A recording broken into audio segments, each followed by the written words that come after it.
پطرس بخاری کا مضمون سینما کا عشق۔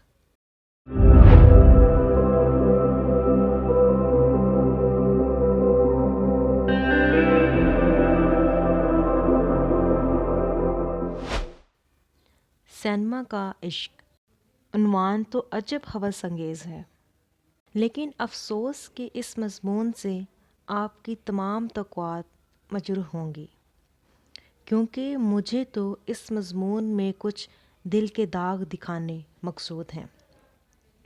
اس سے آپ یہ نہ سمجھیے کہ مجھے فلموں سے دلچسپی نہیں، یا سینما کی موسیقی اور تاریکی میں جو ارمان انگیزی ہے میں اس کا قائل نہیں۔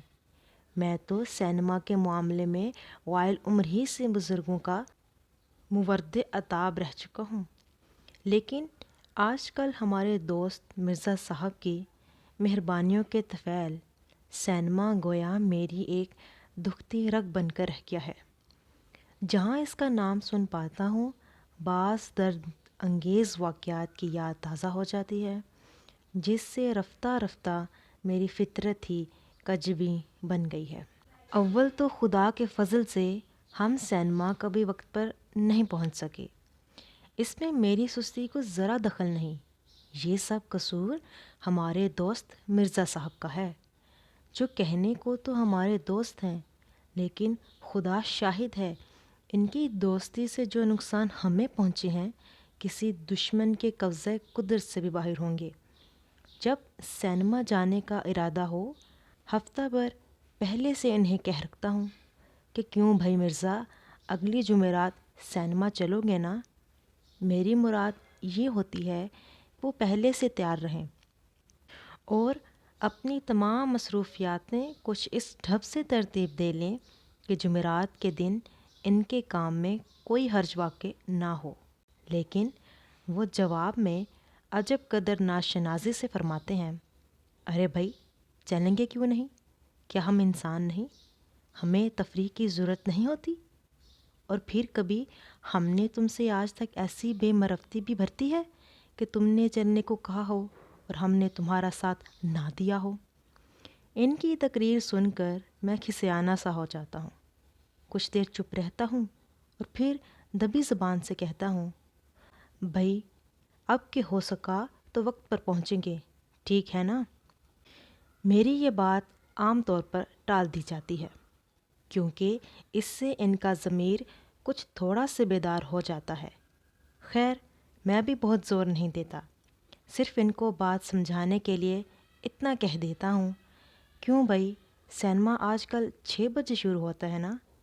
مرزا صاحب ابھی معصومیت کے انداز میں جواب دیتے ہیں، بھائی یہ ہمیں معلوم نہیں، میرا خیال ہے 6 ہی بجے شروع ہوتا ہے۔ اب تمہارے خیال کی تو کوئی سند نہیں۔ نہیں مجھے یقین ہے 6 بجے شروع ہوتا ہے۔ تمہیں یقین ہے تو میرا دماغ کیوں مفت میں چاٹ رہے ہو؟ اس کے بعد آپ ہی کہیے میں کیا بولوں۔ خیر جناب جمعرات کے دن 4 بجے ہی ان کے مکان کو روانہ ہو جاتا ہوں، اس خیال سے کہ جلدی جلدی انہیں تیار کر کے وقت پر پہنچ جائیں۔ دولت خانے پر پہنچتا ہوں تو آدم نہ آدم زاد مردانے کے سب کمروں میں گھوم جاتا ہوں، ہر کھڑکی میں سے جھانکتا ہوں، ہر شگاف میں سے آواز دیتا ہوں، لیکن کہیں سے رسید نہیں ملتی۔ آخر تنگ آ کر ان کے کمرے میں بیٹھ جاتا ہوں، وہاں 10-15 منٹ سیٹیاں بجاتا رہتا ہوں، 10-15 منٹ پینسل سے بلاٹنگ پیپرز پر تصویریں بناتا رہتا ہوں، پھر سگریٹ سلگھا لیتا ہوں اور باہر ڈیوڑی میں نکل کر ادھر ادھر جھانکتا ہوں، وہاں بدستور ہو کا عالم دیکھ کر کمرے میں واپس آ جاتا ہوں اور اخبار پڑھنا شروع کر دیتا ہوں۔ ہر کالم کے بعد مرزا صاحب کو ایک آواز دے لیتا ہوں، اس امید پر کہ شاید ساتھ کے کمرے میں یا عین اوپر کے کمرے میں تشریف لے آئے ہوں۔ سو رہے تھے تو ممکن ہے جاگ اٹھے ہوں، نہا رہے تھے تو شاید غسل خانے سے باہر نکل آئے ہوں، لیکن میری آواز مکان کی وسعتوں میں سے گونج کر واپس آ جاتی ہے۔ آخرکار 5:30 بجے کے قریب زنانے سے تشریف لاتے ہیں۔ میں اپنے کھولتے ہوئے خون کو قابو میں لا کر متانت اور اخلاق کو بڑی مشکل سے مد نظر رکھ کر پوچھتا ہوں، کیوں حضرت، آپ اندر ہی تھے؟ ہاں، میں اندر ہی تھا۔ میری آواز آپ نے نہیں سنی؟ اچھا، تو تم تھے، میں سمجھا کوئی اور ہے۔ آنکھیں بند کر کے سر کو پیچھے ڈال لیتا ہوں اور دانت پیس کر غصے کو پی جاتا ہوں، اور پھر کانپتے ہوئے ہونٹوں سے پوچھتا ہوں، تو اچھا اب چلیں گے یا نہیں؟ وہ کہاں؟ ارے بندہ خدا، آج سینما نہیں جانا؟ ہاں سینما۔ سینما؟ یہ کہہ کر وہ کرسی پر بیٹھ جاتے ہیں۔ ٹھیک ہے، سینما۔ میں بھی سوچ رہا تھا کہ کوئی نہ کوئی بات ضرور ایسی ہے جو مجھے یاد نہیں آتی۔ اچھا ہوا تم نے یاد دلا دیا، ورنہ مجھے رات بھر الجھن رہتی۔ تو چلو پھر اب چلیں؟ ہاں وہ تو چلیں گے ہی۔ میں سوچ رہا تھا آج ذرا کپڑے بدل لیتے ہیں، خدا جانے دھوبی کم بخت کپڑے بھی لایا ہے یا نہیں۔ یار ان دھوبیوں کا کوئی تو انتظام کرو۔ قتل انسانی ایک سنگین جرم نہ ہوتا تو ایسے موقع پر مجھ سے ضرور سرزد ہو جاتا، لیکن کیا کروں، اپنی جوانی پر رحم کھاتا ہوں، بے بس ہوتا ہوں۔ صرف یہی کہہ سکتا ہوں کہ مرزا بھائی للہ مجھ پر رحم کرو، میں سینما چلنے کو آیا ہوں، دھوبیوں کا انتظام کرنے نہیں آیا۔ یار بڑے بدتمیز ہو، 5:45 بج چکے ہیں اور تم جوں کہ توں بیٹھے ہو۔ مرزا صاحب عجیب مربیانہ تبسم کے ساتھ کرسی پر سے اٹھتے ہیں، گویا یہ ظاہر کرنا چاہتے ہیں کہ اچھا بھائی تمہاری تفعالانہ خواہشات آخر ہم پوری کر ہی دیں۔ چنانچہ پھر یہ کہہ کر اندر تشریف لے جاتے ہیں کہ اچھا کپڑے پہناؤ۔ مرزا صاحب کے کپڑے پہننے کا عمل اس قدر طویل ہے کہ اگر میرا اختیار ہوتا قانون کی روح سے انہیں کبھی کپڑے اتارنے ہی نہ دیتا۔ آدھے گھنٹے کے بعد وہ کپڑے پہنے ہوئے تشریف لاتے ہیں، ایک پان منہ میں دوسرا ہاتھ میں۔ میں بھی اٹھ کھڑا ہوتا ہوں، دروازے تک پہنچ کر مڑ کر جو دیکھتا ہوں تو مرزا صاحب غائب۔ پھر اندر آ جاتا ہوں، مرزا صاحب کسی کونے میں کھڑے کچھ کرید رہے ہوتے ہیں۔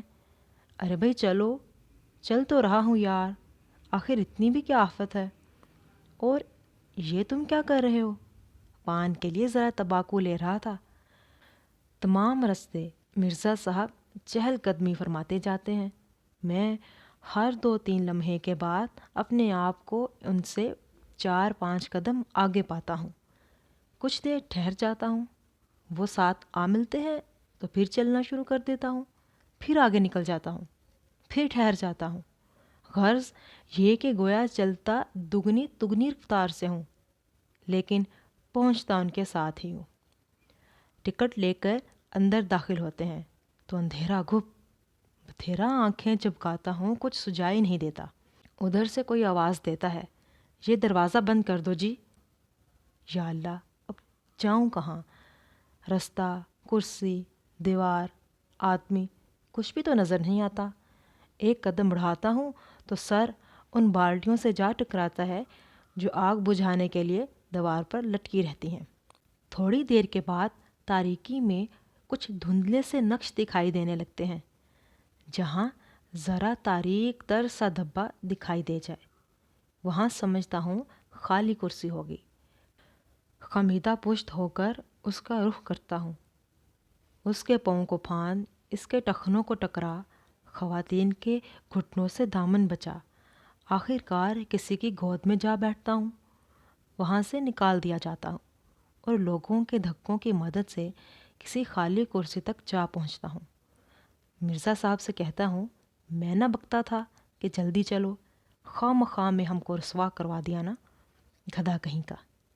اس شگفتہ بیانی کے بعد معلوم ہوتا ہے کہ ساتھ کی کرسی پر جو حضرت بیٹھے ہیں اور جن کو میں مخاطب کر رہا ہوں وہ مرزا نہیں، کوئی اور بزرگ ہیں۔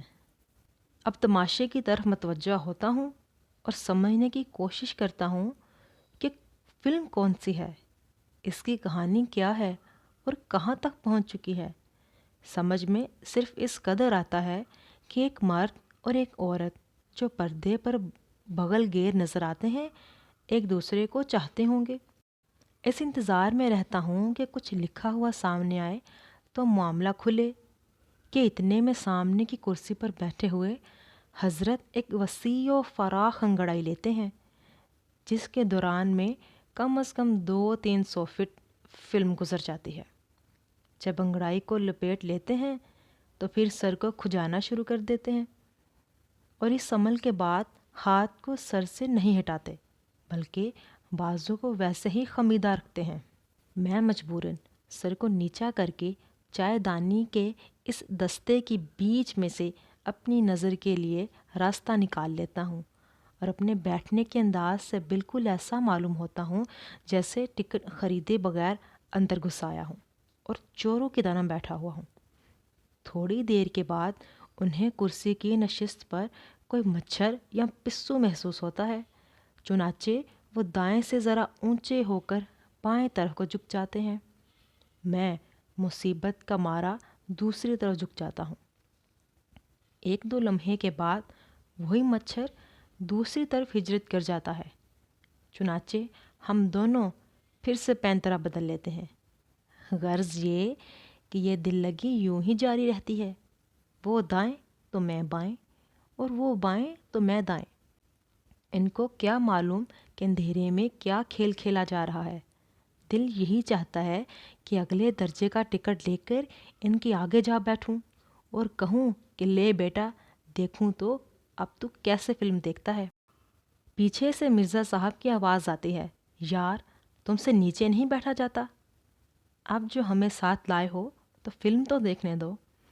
اس کے بعد غصے میں آ کر آنکھیں بند کر لیتا ہوں اور قتل عمد، خودکشی، زہر خورانی وغیرہ معاملات پر غور کرنے لگتا ہوں۔ دل میں کہتا ہوں کہ ایسی کی تیسی اس فلم کی 100 قسمیں کھاتا ہوں کہ پھر کبھی نہ آؤں گا، اور اگر آیا بھی تو اس کمبخت مرزا سے ذکر تک نہ کروں گا۔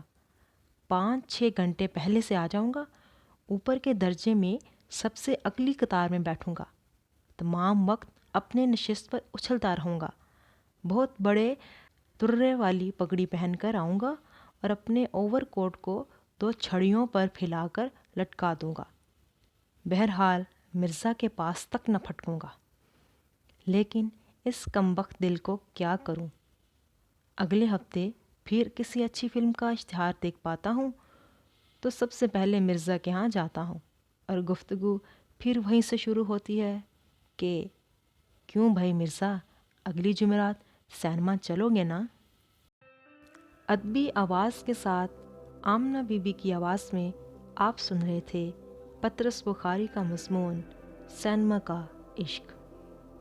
اگر آپ کو ہماری کاوش پسند آتی ہے تو برائے مہربانی اس کو لائک اور سبسکرائب ضرور کیجیے، اور اپنے ادبی ذوق رکھنے والے دوستوں کے ساتھ ضرور شیئر کیجیے۔